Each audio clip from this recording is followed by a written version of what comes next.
ውድ ጥለስ ሚዲያ ቤተሰቦችና ታዳሚዎች ሰላም ጤና ይስጥልን። ይህ በጥለስ ሚዲያ ባሳየ ደርቤ የሚቀርበው ዘውትር ፕሮግራማችን ነው። በዛሬው ዝግጅታችን የታየ ደንደአን አዲስ ኢንተርቪው በተመለከተ ያስተላለፋቸውን መልእክቶች ጠቅላው ከኪነ ጥበብ ባለሙያዎች ጋር እጅግ አስቂኝ የሆነ አስገራሚ የሆነ ውይይት አድርጓል። እሱም በተመለከተ ያዘጋጀነውን የኤርትራና የትግራይ የህዝብ ለህዝብ ግንኙነት ተጀምሯል። እሱንም በተመለከተ ቪዲዮና የራሳችንን ምልከታ በማካተት ወደ እናንተ የምናደርስ ይሆናል። የሄሊኮፕተሯ ጉዳይ አሁን ላይ የሞቱ ሰዎችም መረጃ እየወጣ ይገኛል። የተጎዱ ሰዎችም አሉ። እሱም በተመለከተም የደረሰንን አዲስ መረጃ ወደ እናንተ የምናደርስ ይሆናል። ሌሎች መረጃዎችንም እንዲሁ አብረን የምናቀርብ ይሆናል። ስለዚህ የጠለስ ሚዲያን ሰብስክራይብ በማድረግ ብሎም ዝግጅታችንን ላይክ፣ ሸር እያደረጋችሁ ለሌሎች በማጋራት እስከ ፕሮግራማችን ፍጻሜ ድረስ አብራችሁ እንድትቆዩ እንጋብዛለን።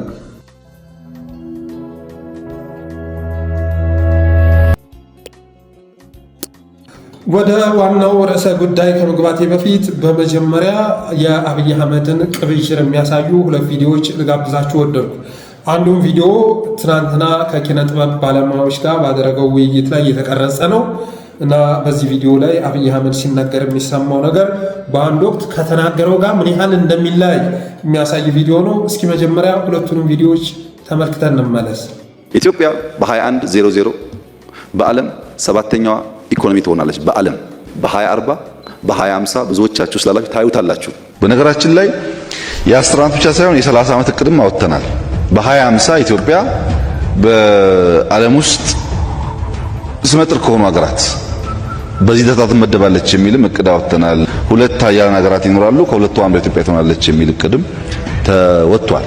እንደሰማችሁት ነው እንግዲህ አብይ አህመድ የአእምሮ ጤና ሁኔታ ከቀን ወደ ቀን እየተባባሰ መምጣቱን የሚገልጽ ነው። በእርግጥ የፕሮስፔሪቲ ጎስፔል ተከታይ የሆኑ ሰዎች እንዲህ አይነቱን ሎው ኦፍ አትራክሽን ይሉታል።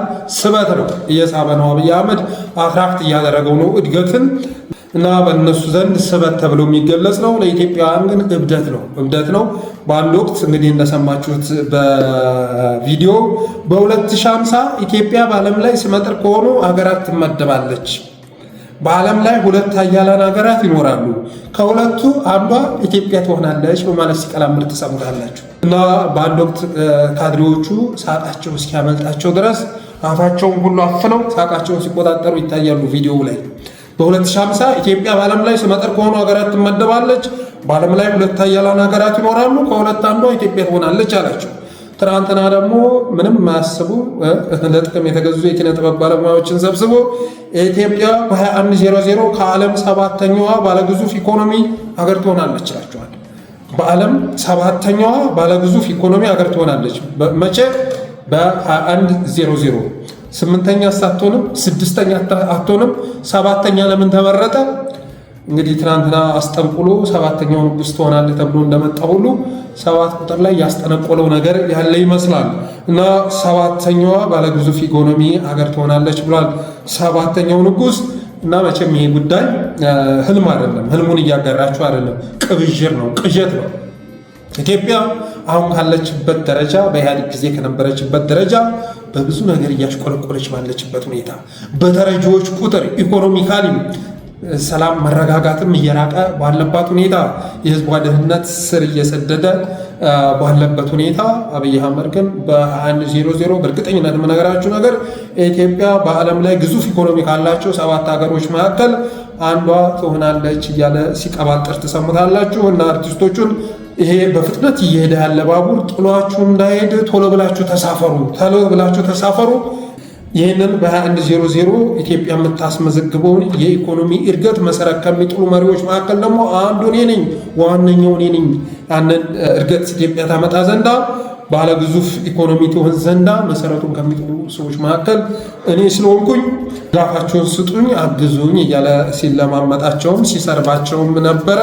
እና አብይ አህመድ ማለት ይሄ ነው። ትናንት የተናገረውን ዛሬ የማይደገም አእምሮውን ከስብሰባ አዳራሽ ውጭ ጥሎ መጥቶ አንደበቱ ላይ የመጣውን ነገር አፉ ላይ የመጣውን ነገር እንደፈለገ የሚወረውር የሚቀባጥር መሪ መሆኑን በትናንትናው መድረክ አሳይቷል። ኢትዮጵያ እነዚህ ባለ የአእምሮ ጤና በተጓደለ መሪ እጅ መውደቋ በእጅጉ ያሳዝናል። ትናንት የነበራትን ደረጃ ወርዶ እየፈጠፈጠ ህዝቡን በድህነት አረንቋ እያማቀቀ ግን ደግሞ በ2050 በዓለም ላይ ከሚኖሩ ሁለት ሀያላን ሀገራት መካከል አንዷ ትሆናለች እያለ የሚበሸከት ማቶ እጅ ላይ መውደቋ በእጅጉ የሚያሳዝን ነው።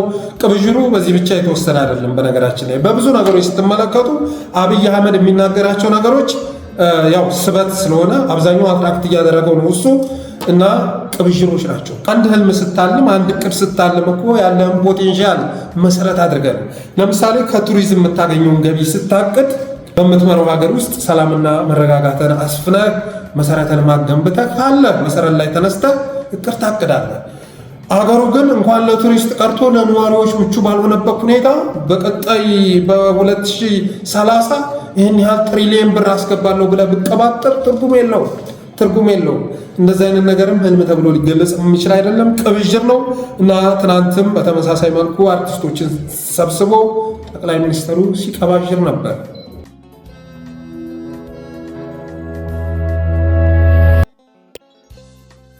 ታዬ ደንደአ ከሆርን ኮንቨርሴሽን ጋር በአማርኛም ቃለ መጠይቅ አድርጓል። ከመታሰሩ በፊት ታዬ ብዙ ስራዎችን ሰርቶ ነው ወደ ወህኒ ቤት የወረደው። አይ ቲንክ እንደሚያስሩት እርግጠኛ ሆኗል መሰለኝ። ሰው ከመታሰሬ በፊት ማስተላለፍ ያለብኝም መልእክት ማስተላለፍ አለብኝ በማለት ብዙ መልእክቶችን ለሚዲያ አድርሷል። እንግዲህ አብይ አህመድ በቀላሉ እንደማይለቀው ይታወቃል። እነ ዮሐንስ ቦያለው፣ እነ ክርስቲያን ታደለ፣ እነ ካሳ ተሻገር እና ሌሎቹም የህዝብ ተወካይ የነበሩ የክልልም የፓርላማም አባል የነበሩ ሰዎች ያለምንም ምክንያት ታስረው ከ2 ዓመት በላይ ሆናቸው። ባለፈው ታዬ ደንደአ የተፈታው በነ ደራርቱ ቱሉ ምልጃ ነበረ። ይሁንና ወጥቶም ክሪቲሳይዝ ማድረጉን ስላላቆመ የአብይ አህመድን ችግር መዘርዘሩን ስላላቆመ መልሰው ሊያስሩት በዝግጅት ላይ መሆኑን ተረድቶ ብዙ ነገር ለሚዲያ አስተላልፏል። እና የታዬ ደንደአን ኢንተርቪው ስመለከት በግሌ የገባኝ ነገር አንደኛ ከታዬ ኢንተርቪው የተረዳሁት ሀቀኝነትንና ለህሊና መኖርን የገለጸ ሆኖ አግኝቼዋለሁኝ። የታዬ ኢንተርቪው ሀቀኛ ነው። ታዬ እንደ አማራ እንግዲህ አመለካከቱን እናውቀዋለን። ለአማራ ያን ያህል መልካም የሆነ እሳቤ ላይኖረው ይችላል፣ ግን ሀቀኛ መሆኑ ሁሉንም የሚያስማማ ይመስለኛል። ለህሊናውም የሚኖር ሰው ነው። እንደ ሌሎች ተመሳስሎ ለአብይ አህመድ እየሸረገደ መኖር ይችል ነበረ። ግን በሚያምንበት መጀመሪያ አካባቢ ማለት ነው ድጋፉን ሲገልጽ ነበር። ያም ብቻ ሳይሆን እነ ጀዋር መሐመድ በጣም ተፈሪ በነበሩበት ሰዓት ሄዶ ሲላተማቸው ነበረ። ላመነበት ነገር እስከ መጨረሻው ድረስ ዋጋ ይከፍላል ታዬ ደንደአ እና በአንድ ወቅት አብይ አህመድ ላይ ተስፋ ስለነበረው የአብይ አህመድን እንቅስቃሴ እነ ጀዋር ሲያውቁ ስለነበር የሸኔም የኦነግም ኃይል ሲያወቅ ስለነበረ ሁሉንም ሲላተማቸው ነበረ። ከዛ ጥፋቱ ሁሉ የሚመነጨው ከአብይ መሆኑን ሲረዳ ደግሞ ጭራሽ ኢትዮጵያን የማስተካከል ፍላጎት እንደሌለው በችግር ውስጥ መኖር ብቻ እንደሚፈልግ ሲረዳ ደግሞ አብይ አህመድን ምን ያለው በሰው ደም የምትቀልድ አረመኔ ነህ በማለት በግልጽ ነግሮታል። እና ታዬ ደንደአ ለህሊና መኖርና ሀቀኝነት መገለጫዎቹ ናቸው። በዚህ ኢንተርቪውም ላይ የተረዳሁት ይህንኑ ነው። የኛዎቹን ተሰናባቾች እስኪ ተመልከቷቸው። እኛዎቹ ተሰናባቾች አብይ አህመድ በካርቹ ጠልዞ ያባረራቸውን ተመልከቷቸው። እና ሰማኸኝ አስረስን ተመልከቱ። እነ ንጉሱ ጥላሁን፣ እነ ገዱ፣ እነ ስዩም መስፍን ብዙዎቹ ተባረዋል።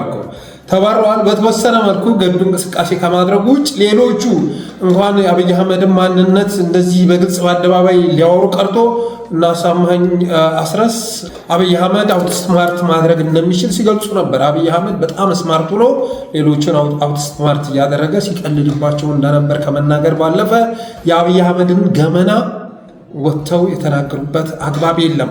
አብይ አህመድ እስከሚፈልገው ጊዜ ድረስ ተጠቅሞባቸው በካርቾ ጠልዞ ካባረራቸው በኋላ እንኳን አገዛዙን በሚችሉት አቅም ሚዲያ ላይ እየቀረቡ የአብይ አህመድን ገመና ሊያሰጡት አልቻሉም። ምክንያቱም በስልጣን ዘመናቸው ያፈሯት ትንሽም ብትሆን ሀብታለች። ስለዚህ ወጥተው መቀባጠር ቢጀምሩ ያንን ሀብታቸውን ልቅምቅም አድርጎ እንደሚወርሳቸው ያውቃሉ። ስለዚህ ያላቸው አማራጭ ድምፃቸውን አጥፍተው ያችን የዘረፏትን ነገር መብላት ነው። ምናልባት ግን አቶ ገዱ ከሌሎች የተሻለ ነው። ከዛ ውጭ ግን ሰማኸኝ አስረስ ያውም ውጭ ሀገር ሄዶ ስዩም መስፍን የሚባለው ኬንያ ስብሰባ ሄዶ በዛው ነው እንትን ያለው እና አንድ ጊዜ ሮሃ ላይ ወጥቶ በስሱ የሆነች ነገር ከተናገረ በኋላ ደብዛውን አጥፍቶ ቁጭ ነው ያለው።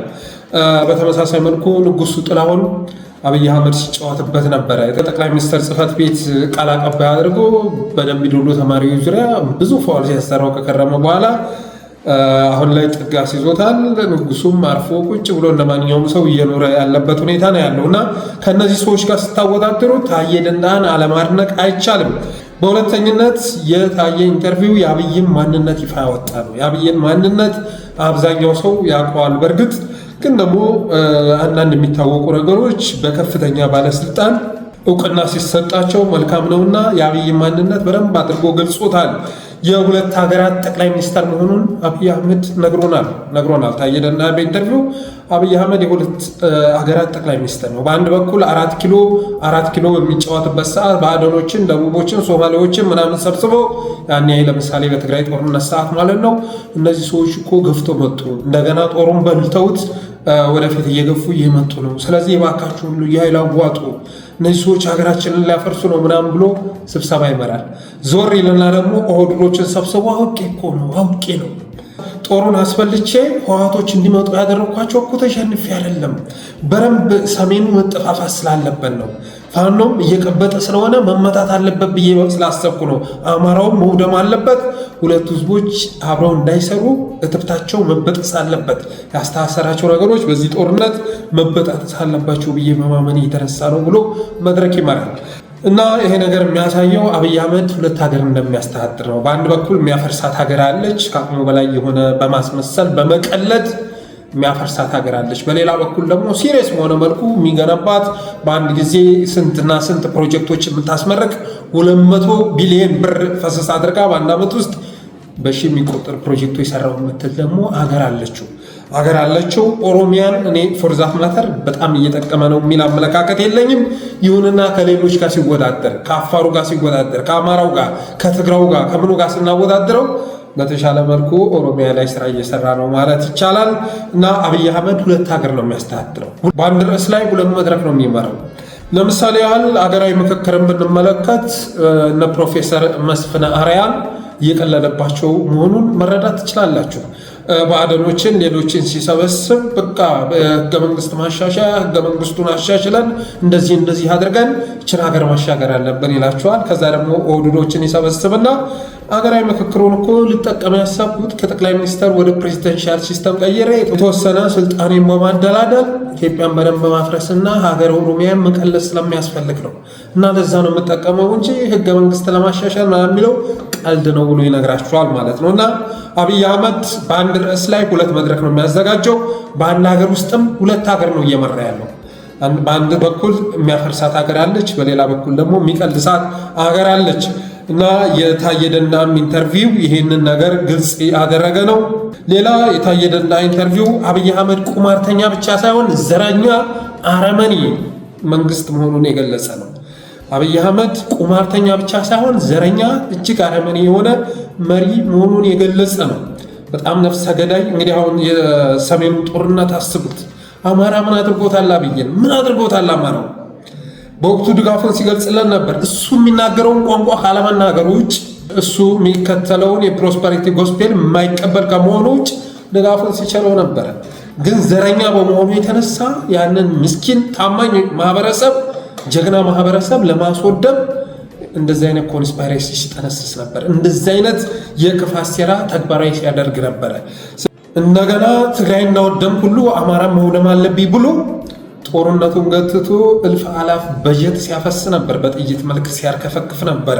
እና ከዚህ በላይ አረመኔነት የለም። አሁን ዛሬ ራሱ አማራን ከአማራ እያገዳደለ ነው። በሚዲያ ይመጡና ክልሎች የራሳቸውን ጸጥታ በራሳቸው ማስከበር የሚችሉበትን አግባብ ፈጥረናል ይላሉ እነ ብርሃኑ ጁላ እና አብይ አህመድ። ክልሎች ራሳቸውን የሰላም ችግር በራሳቸው መፍታት እንዲችሉ ሚሊሻዎችና አድማ በታኞችን በደንብ አሰልጥነው ብቁ እንዲያደርጉ አድርገናል ብለው ይነግሯቸዋል። በሌላ መልኩ ደግሞ እርስ በርስ ሲሰባሰቡ አማራውን ከአማራ እያገዳደል ነው፣ እኛ እኮ ሹልክ ብለን እንወጣ ነው እያሉ እንደሚነጋገሩ ምንም ጥርጥር የለውም። ዛሬ ለምሳሌ በዳንግላ አድማ በታኝና ሚኒሻ እንዳይሆኑ ሆኗል። እንዳይሆኑ ቴሌግራም ላይ ጥፈዋለሁኝ፣ ብዙዎችም አጋርተውታል። ቴሌግራም ላይ ፋኖ ገብቶ ዳንግላ ላይ አድማ በታኝ ሚኒሻ የሚባለውን እንዳይሆኑ አድርጎታል። ግን ምን ዋጋ አለው? ያ ሚኒሻና አድማ በታኝ እኮ በአደን እጅ ውስጥ የወደቀ ስለሆነ ነው እንጂ እኮ አማራዎች ናቸው ጋይስ። አማራዎች ናቸው። መሪ ቢኖራቸው ኑሮ በዚህ ልክ የሚቀልድባቸውን አገዛዝ ከፋኖ ጎን ተሰልፈው ፋይት ማድረግ ያለባቸው ናቸው እና ዛሬም ዳንግላ ላይ አማራን ከአማራ የማገዳደሉ መርሃ ግብር በደንብ ሰርቶለታል። ፋኖ አማራጭ የለውም። ያኛው ውሎ አበል እየተከፈለው 15 ብር ደሞዝ እየተከፈለው ቅጥረኛ ወታደር ሆኖ እያገለገለ ነው። አድማ በታኝም ሆነ ሚኒሻ ማለት ነው። ስለዚህ ፋኖ አማራጭ የለውም። ዛሬ ዳንግላ ላይ ከባድ የሆነ እርምጃው ወስዶባቸዋል። በተመሳሳይ መልኩ ትግራይ እስካሁን ድረስ ኢትዮጵያን ጠቅላላ ሰብስቦ ሄዶ ትግራይ ላይ መዝምቷል በቀውሎ። አሁን ላይ ደግሞ ሀራ ላይ ትግሬዎችን እያሰለጠነ ነው። ሀራ ላይ ትግሬዎችን እያሰባሰበ ነው። ለምንድነው የሚያሰባስበው? ትግሬን ከትግሬ ጋር ለማገዳደል፣ ተጋሩን ከተጋሩ ጋር ለማገዳደል ማለት ነው። እና ይሄ ነገር እንደ ትልቅ ነገር ተቆጥሮ እነ ናትናኤል መኮንን እና አበበ ቶላ እነ ውብሸት ታዬ እነ ስዩም ተሾመ እንደ ትልቅ ነገር ያጋሩታል ማለት ነው። ሀራ ላይ እየሰለጠነ ያለው የትግራይ ጦር ይሉናል።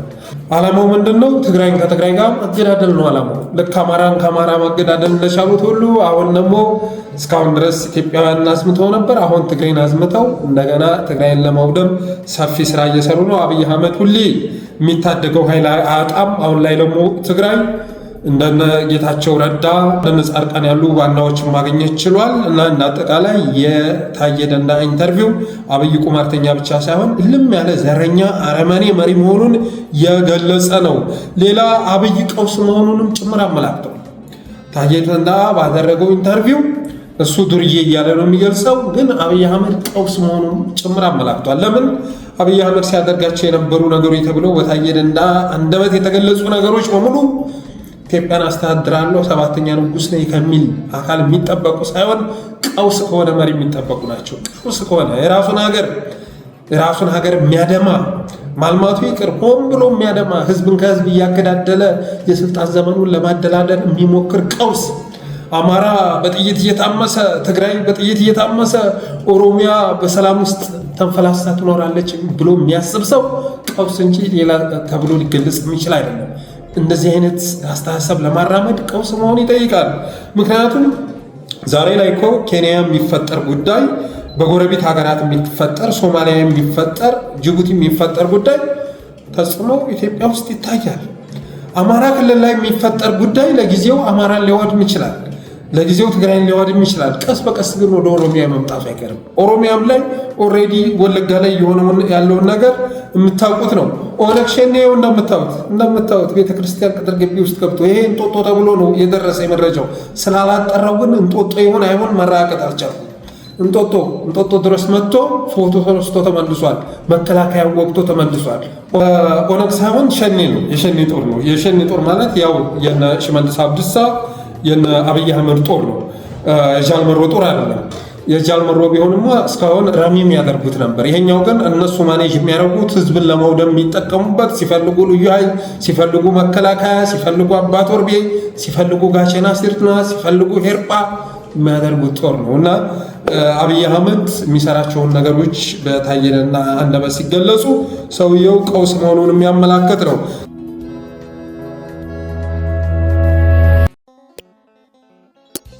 ሌላው እንግዲህ ጠቅላይ ሚኒስትሩ ከኪነ ጥበብ ባለሙያዎች ጋር ያደረገው ውይይት በትናንትናው ዕለት ተለቋል። በጣም ብዙ አስገራሚ ነገሮች የታዩበት ነው። ብዙ በጣም አስከፊ የሆኑ ነገሮች አብይ አህመድ የተናገረበት ነው እና በዛ መድረክ ላይ እነማን ተገኙ በሚለው ጉዳይ ላይ አጭር መረጃ ወደ እናንተ ሳደርስ ከዚህ በፊት በጠለስ ሚዲያ ስናነሳቸው የነበሩት እነ ደበሽ፣ እነ ጥላሁን ጎግሳ፣ እነ ንዋይ ደበበ፣ አስኬዶ ዶሾ፣ ካሙዙ ካሳ፣ ሙሉጌታ ገሰሰ፣ ሚካኤል ሚሊዮን፣ አበበ ቧልቻ፣ ሰራዊት ፍቅሬ፣ ሀብታሙ ቦጋለ ተገኝተዋል። አንዳንዶቹ ንግግርም ሲያደርጉ ተሰምተዋል። እነ ሚካኤል ሚሊዮን በአንድ ወቅት አድዋ ላይ አፄ ምኒልክ ሲጫወት የነበረው አርበኛ ሲጫወት የነበረው ይሄ ነው ሚካኤል ሚሊዮን። ትናንትና እነ ነብዩ ባየን ሲያንቆለባብስ ተገኝቷል። ከአድዋ ወደ ኢሬቻ ሽፍት አድርጎ አሁን ላይ ኢሬቻን መጋራት መጀመሩን ገልጿል። ሌላ እነ ጥላሁን ጎግሳም ጭንቅላታቸውን ሲነቀንቁ ምን ሲሉ አፋቸውን ከፍተው ሲከታተሉ ነበር። አስኬዶ ዶሾ ምንም ጥያቄ ባልጠይቀው ደስ ይለኛል ካለበት ውጥረት አንጻር እየሰሩ ካለው ስራ አንጻር ምንም ጥያቄ ባላቀርብ ደስ ይለኛል እያለ ሲናገር ሰምተናል። ካሙዙ ካሳ የማዕድን መሬት የተሰጠው ካሙዙ ካሳ እንደዚሁ ጠቅላይ ሚኒስትሩ ስለሰሩት ልማት ሲተረተር ነበር። ይህንን ልማት አፍ አውጥቶ የማይመሰክር ጤነኛ ሰው ሊባል አይችልም እያለ ሲናገር ነበር። እና ሀብታሙ ወጋለ ትልቅ ስም አላቸው የሚባሉት ሰው ካረጀ በኋላ ግን ለምንድን ነው ሸም የሚባለው ነገር የሚጥለው? ለምንድን ነው ጋይስ? ሰዎች ካረጁ በኋላ ሲያረጁ እድሜያቸው እየገፋ ሲመጣ አይን አውጣ የሚሆኑ ለምንድን ነው? ይሉንታ የሚባለውን ነገር እፍረት የሚባለውን ነገር አሽቀንጥረው የሚወረውሩ ለምንድን ነው? እና ሀብታሙ ወጋለም በስተርጅና ላይ ያልፍላቸው ጠቅላይ ሚኒስትር ወይ በ7 ዓመት የሰሩት ነገር በ70 ዓመት ተሰርቶ ያልቃል ተብሎ የሚገመት አይደለም እያለ ሲናገር ነበረ። ሌሎችም በተመሳሳይ መልኩ እንደዚሁ ሲቀባጥሩ ነበር። እስቲ ቀንጨብ አድርገን የ1 ደቂቃ ቪዲዮ ልጋብዛቸው። የኪነት ሰዎች መገንባት ሲያቅታቸው ማፍረስ ይጀምራሉ ይላል። እንግዲህ ዛሬ እዚህ የተሰበሰብነው ሰዎች ጥያቄያችንን ይዘን ስንቀርብ ኪነ ጥበብ 2 አፍ ያላት ሰይፍ ሳትሆን 1 አፍ ያላት፣ መገንባት ካልቻለች የአፏን የሚያፈርሰው ከአንድ አፍ 2 መራራም ጣፋጭም ሊወጣ ስለማይችል እኛ የኪነ ጥበብ ሰዎች መጋረጃችንን ከፍተን ጸዳሏን የምናሳይበት ዘመን እንዲሆን እመኛለሁ። በግሌ እርሶን በዚህ ወቅት ያውም በዚህ ሰዓት ምንም ባልሎት ምንም ባልጠይቆት እንዲሁ በዚህ አስቸጋሪ ሁኔታ ያውም በአጭር ጊዜ ላከናወኑት ተግባር ላሳዩን ብርሃንና ለሰጡን ተስፋ ብቻ አመስግኘዎት ለመጪውም እግዚአብሔር ጉልበት እንዲሆነው መልካም ምኞቴን በመግለጽ ሐሳቤን ብቋጭ።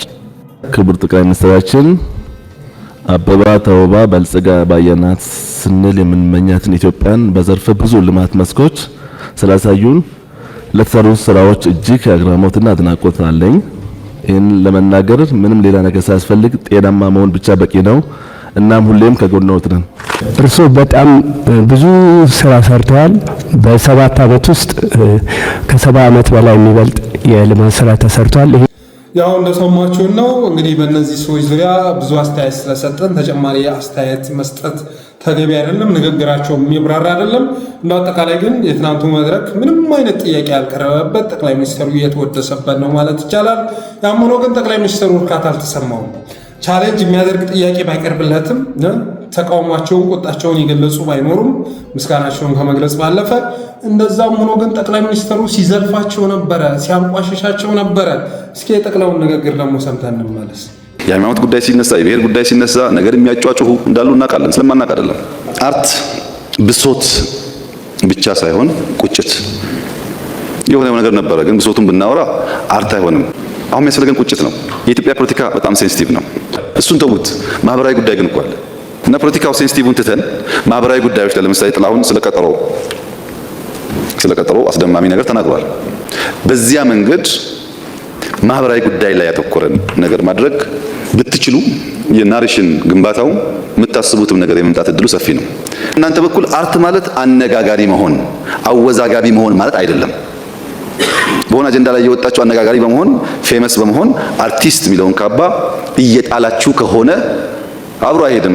አነጋጋሪ ለመሆን አክቲቪዝም እና አርቲስት መቀላቀል የተለያዩ ጉዳዮች ናቸው። በጣም አንድ አርቲስት አክቲቪስት መሆን ካማረው የአርቲስትነት ካባና ክብር እየወደቀ መሆኑን ማወቅ አለበት።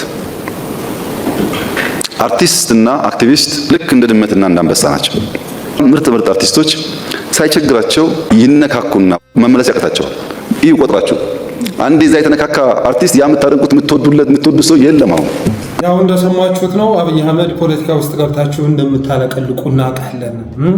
እንደምታለቀልቁ ገብታችሁ ፖለቲካ ውስጥ ብዙ ነገር እንደምትሰሩ እናውቃለን። ማናውቁ እንዳይመስላችሁ እያለ ሲያስጠነቅቃቸው ትሰማላችሁ። ቃል በቃል ፖለቲካውን ተውትና ማህበራዊ ጉዳዮች ላይ ያተኩሩ። እንደ ጥላሁን ገሰሰ ስለ ቀጠሮ ዝፈኑ፣ እንደ አሊ ቢራ ስለ ትምህርት ዝፈኑ፣ ፖለቲካውን ተውት በማለት ይነግራችኋል። ማለት ፖለቲካውን አትንኩብኝ፣ ዝም ብላችሁ ስለ ፍቅር ጻፉ፣ ስለ ቀጠሮ ጻፉ እና ትንንሽ በሆኑ ማህበራዊ ጉዳዮች ላይ አተኩሩ የሚል አስተያየት ይሰጣችኋል። አክቲቪስት ሳይሆን አርቲስቱ ነው ይላል።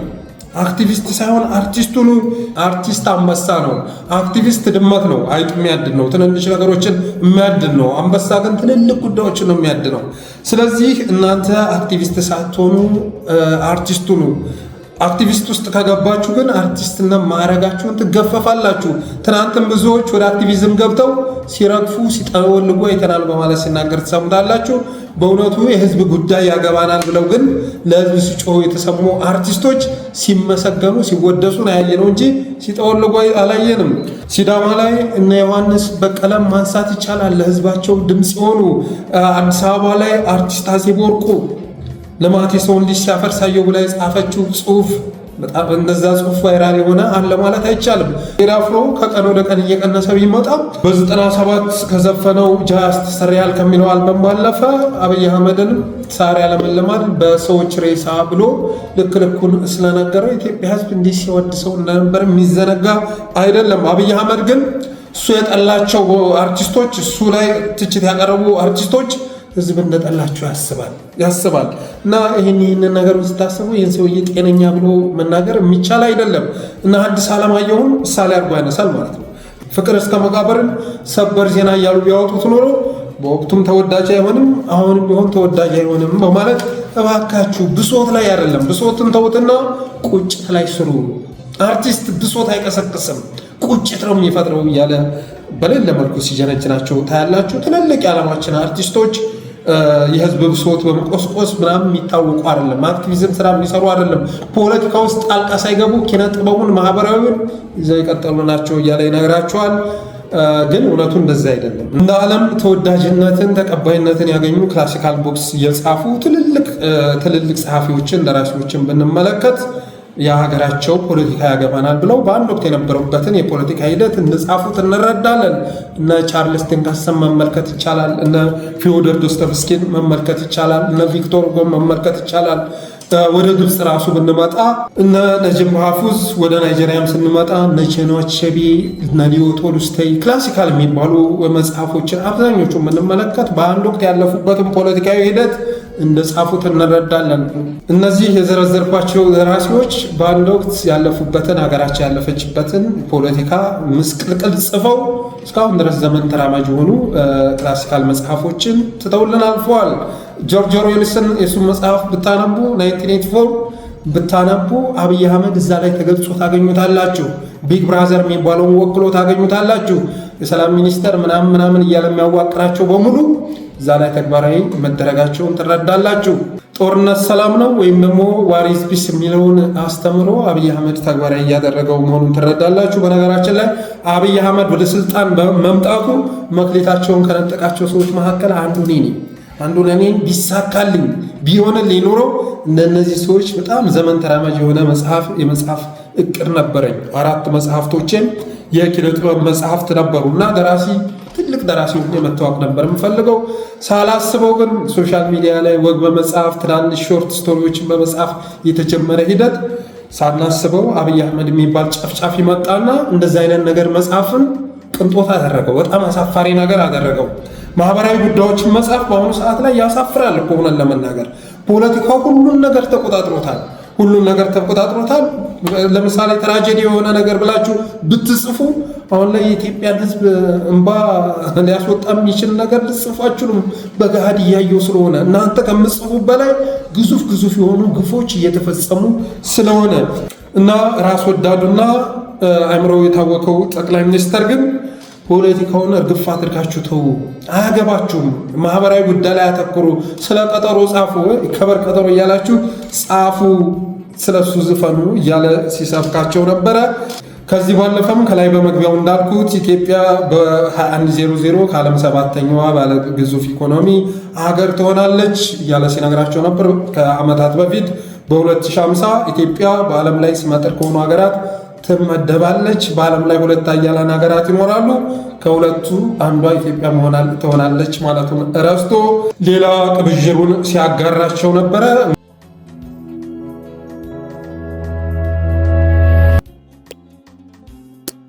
ወደ ቀጣዩ መረጃ ስንሻገር የኤርትራና የትግራይ የህዝብ ለህዝብ ግንኙነት ተጀመረ ይላል ትናንት የወጣው መረጃ። እና ማርቲን ፕሎት ናቸው ይህም መረጃ ያወጡት። በቪዲዮ በምታዩት መልኩ የትግራይና የኤርትራ ህዝቦች ድንበር አልፈው ገብተው ሲተቃቀፉ ሲጨባበጡ የሚያሳይ ቪዲዮ ተለቋል። ይህ ጉዳይ ዝም ብሎ የተከሰተ አይደለም። በህወሓትና በኤርትራ መንግስት ፍቃድ የተመሰረተ ግንኙነት ነው እና እንደዚህ አይነት ግንኙነት ይበል ያሰኛል። አብይ አህመድ እንደገና ትግራይን ከኤርትራ ጋር ደም ሊያፋስስ ብዙ ስራ እየሰራ ነበረ። ከዓመታት በፊት ሲጠየቅ የኤርትራ ጦር ወደ ኢትዮጵያ አልገባም እያለ ሲቀባጥር የነበረው ዲና ሙፍቲ አሁን ላይ የትግራይ መሬት የጦርነት ምክንያት በማድረግ ኤርትራ መውረር ስለፈለገ የኢትዮጵያን ግዛት ጥላት ውጣ፣ ኤርትራ የተቆጣጠረውን መሬት ጥሎ መውጣት አለበት በማለት ሲናገር ነበር። ያንን የአብይ አህመድን ቅዠት ፍላጎት አክሽፈውታል። አሁን ላይ ያልከሸፈው ቅዠት የት ነው? በወልቃይት በኩል ያለው የአብይ አህመድ ቅዠት አሁንም በገሃድ እየታየ ያለ ነው እና አማራውም ቢሆን አሁን ላይ ከብዙ ሀገር ጋር ግንኙነት መመስረት ነበረበት።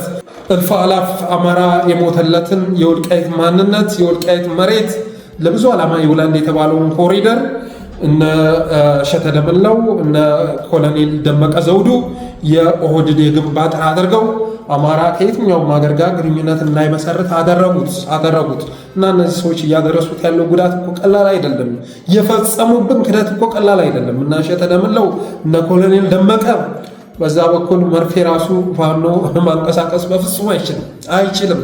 ግን ደግሞ አብይ አህመድ የሆነ ሰዓት ላይ ተጠቅሞ እንደሚጠላቸው ጥርጥር የለውም። ለምሳሌ አሁን ከትናንት ወዲያ የተከሰከሰችው ሄሊኮፕተር ውስጥ አገኘሁ ተሻገርና ጄኔራል ብርሃኑ በቀለ መኖራቸው እየተነገረ ነው።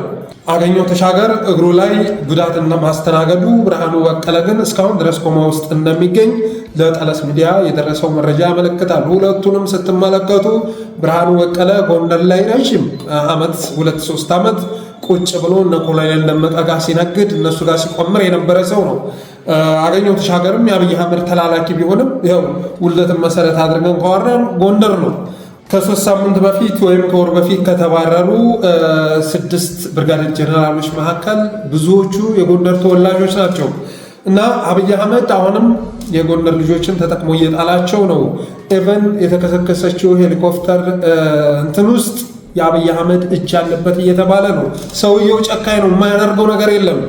ጀነራል ሰዓረን እኮ ቤቱ ቁጭ ባለበት ሂዶ በጥይት ደብድቦ ያስገደለ ሰው እኮ ነው። በነገራችን ላይ ያንን በተመለከተ ጥልቅ የሆነ ምርመራ ስራ የተሰራበት መጽሐፍ ከሰሞኑን ለገበያ ይውላል። የጀነራል ሰዓረን ግድያ ሰንዶ የያዘ የደምቢ ዶሎ ዩኒቨርሲቲ ተማሪዎችን ሚስጥር የያዘ ድንቅ የሆነ መጽሐፍ ከሰሞኑ ገበያ ላይ ይውላል። ይህ መጽሐፍ በነገራችን ላይ የአብይ አህመድን ክፋት የአብይ አህመድን ማንነት በግልጽ የሚያሳይ ነው። ታዋቂ ሰው የጻፈው ነው። ስሙን መጥቀስ አይቻልም አሁን ላይ ምቹ ሁኔታ ላይ ስላልሆነ ያለው። ግን ያ መጽሐፍ ሲወጣ በእርግጠኝነት የምነግራችሁ ነገር የሰዓረ ገዳይ አብይ አህመድ መሆኑን በግልጽ ታውቃላችሁ። ከነ ኢንጂነር ስመኘው አንስቶ የደምቢ ዶሎ ዩኒቨርሲቲዎች ላይ የተሰራው ቁማር በግልጽ ትረዳላችሁ። እና ያንን ያደረገው ሰውዬ ዛሬ እናገኘው ተሻገርም ቢፈጠፍጣቸው እና ብርሃኑ በቀለም ቢያስወግዳቸው የሚገርም አይደለም። ለምን እዛ ጎንደር አካባቢ ብርሃኑ በቀለም በጣም በጥቅም ተሳስሯል። ወልቃይት ላይ የእርሻ መሬት ተሰጥቶታል።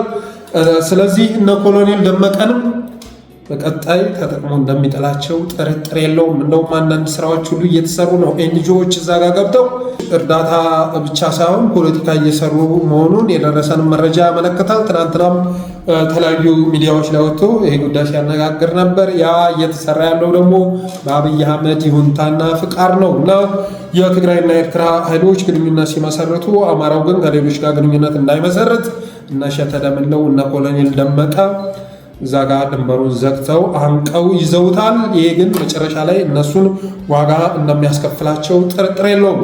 በተረፈ አብራችሁ ስለቆያችሁ አመሰግናለሁ። የጠለስ ሚዲያ ሜምበርና ሰብስክራይበር በመሆን ስቲከሮችን በማበርከት ሁሉም ዝግጅታችንን ላይክ፣ ሼር እያደረጋችሁ ለሌሎች በማጋራት ሚዲያችንን አበረታቱ። ላለሁ አመሰግናለሁ።